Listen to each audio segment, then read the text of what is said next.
Colokkan sumber internet ke Ether 1 yang ada di mikrotik pertama.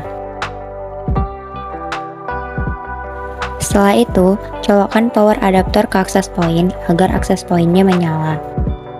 Setelah login ke Winbox, langkah pertama dari menu IP pilih DHCP client. Klik tanda tambah untuk mendapatkan IP dari internet dan juga pilih port yang mengarah ke sumber internet. Pada menu IP, pilih address dan tambahkan IP address-nya dan masukkan port yang mengarah ke access point. Setelah itu, klik tambah lagi. Masukkan lagi IP address dan pilih port yang mengarah ke klien.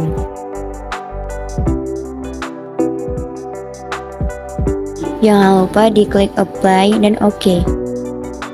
Kemudian kita masuk ke DHCP server dan klik DHCP setup. Lalu pilih Ether 2 karena dia mengarah ke access point. Klik next terus sampai pada bagian ini. Jangan lupa pada bagian DNS tersedia IP 8.8.8.8. Klik next terus sampai sukses. Kemudian tambah satu lagi, tapi pilih Ether 5 karena mengarah ke klien. Kemudian klik next terus sampai sukses. Selanjutnya kita masuk ke menu DNS. Tambahkan server 8.8.8.8 dan checklist allow remote access. Klik apply dan OK. Kemudian kita masuk ke bagian firewall. Pergi ke menu general, pilih chain dengan mode SRC-NAT. Lalu pada out interface pilih Ether 1. Pada menu action pilih mode masquerade, klik apply dan OK. Pastikan kita sudah bisa mengakses internet dengan lancar. Dengan mencoba nge-search sesuatu. Kemudian kita ke access point. Caranya kita reset access point dengan menekan dan tahan tombol hitam berikut sampai lampu-lampu indikator hidup bersamaan dan mati. Kemudian colokkan kabelan dari access point ke PC client untuk melakukan konfigurasi pada access point. Lalu kita masuk ke browser lagi dengan mengetik link tplink-wifi.net untuk melakukan konfigurasi pada access point. Setelah masuk, kita akan membuat password baru untuk access point. Contohnya seperti admin akpil 11. Kemudian klik let's get started. Lalu pada bagian select your time zone, pilih yang Bangkok, Hanoi, Jakarta. Kemudian klik change mode dan pilih access point mode. Kemudian klik OK. Klik reboot dan tunggulah sampai proses rebooting access point selesai. Coba masuk lagi ke tplink-wifi.net dan masukkan password yang tadi kita buat. Klik login. Pada bagian network name SSID, ketikkan nama access point yang baru, seperti contoh punya Akbil dan kawan-kawan. Dan atur juga password barunya. Klik save dan klik next. Dan tunggu hingga kita keluar dari website konfigurasinya. Bila nanti ada muncul kata no internet connection, klik try again. Ini merupakan hal yang wajar.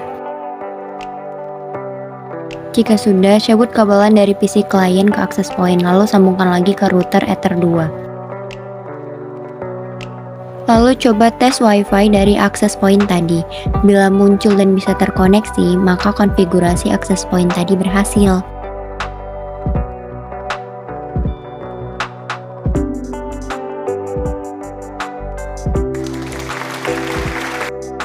Sekarang kita beralih ke router kedua.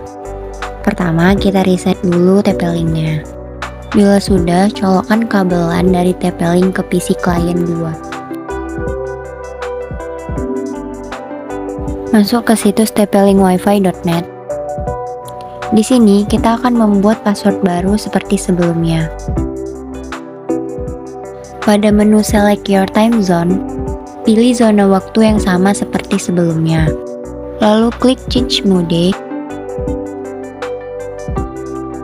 Pilih range extender, klik OK, kemudian reboot.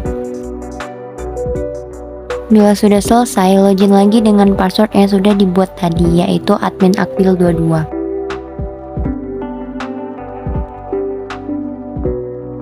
Pada bagian ini, pilih jaringan WiFi dari access point pertama tadi, dan masukkan passwordnya. Kemudian klik next dan next lagi. Lalu muncul menu yang terakhir. Checklist I have connected to the extended network. Klik finish. Setelah itu, cabut kabelan yang ada di access point kedua. Kemudian colokkan ke router kedua pada Ether 2. Colokkan kabelan dari Ether 1 router ke access point yang kedua. Di PC client 2, kita akan melakukan konfigurasi router seperti biasa. Pertama, masuk pada menu DHCP client.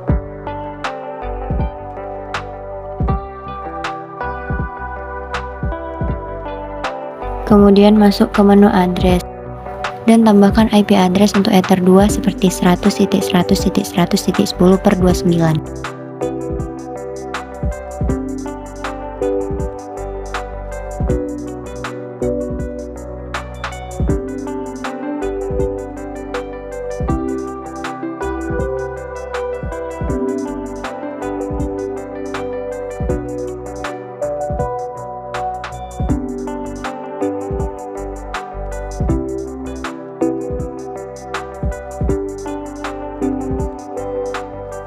Setelah semua konfigurasi selesai, lalu coba tes ping 8.8.8.8 dengan terminal. Jika muncul TTL, maka berhasil. Dan coba tes browsing. Simpulannya adalah kedua perangkat sebenarnya sudah bisa terhubung dengan lancar. Namun kami tidak sempat mencobanya dengan menyambungkan access point dan range extender dari gedung ke gedung.